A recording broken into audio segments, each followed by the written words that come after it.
12ই March শুরু হতে যাচ্ছে ত্রয়োদশ জাতীয় সংসদের প্রথম অধিবেশন।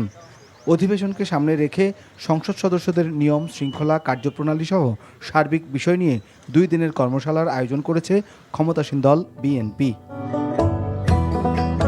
গুলশানে দলের চেয়ারম্যানের রাজনৈতিক কার্যালয়ে এই কর্মশালার উদ্বোধন করেন প্রধানমন্ত্রী তারেক রহমান। কর্মশালায় বিএনপি চেয়ারম্যান কন্যা জাইমা রহমানও উপস্থিত ছিলেন। কর্মশালায় অংশ নেন মন্ত্রী, প্রতিমন্ত্রী, উপদেষ্টা ও দলীয় সংসদ সদস্যরা।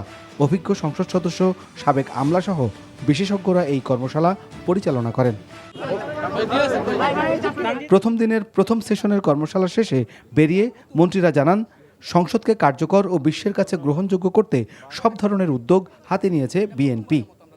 আমরা সংসদের ভিতরে কি ভূমিকা পালন করব, রুলস অফ প্রসিজিওর অনুসারে আমরা কোন বিধিতে আমরা নোটিশ দেব, কোন বিধিতে আলোচনা করব, কোন বিধিতে পয়েন্ট অফ অর্ডারে কথা হবে এবং আইন প্রণয়নের কাজে যাতে আমরা যথেষ্ট মনোযোগী হই। জাতীয় সংসদের যেহেতু সবচেয়ে গুরুত্বপূর্ণ অংশ হচ্ছে আইন প্রণয়ন করা, সেই হিসাবে সংসদ সদস্যদের ভূমিকা কী, বিল কারা উপস্থাপন করবেন, প্রাইভেট মেম্বার্স ডে কী,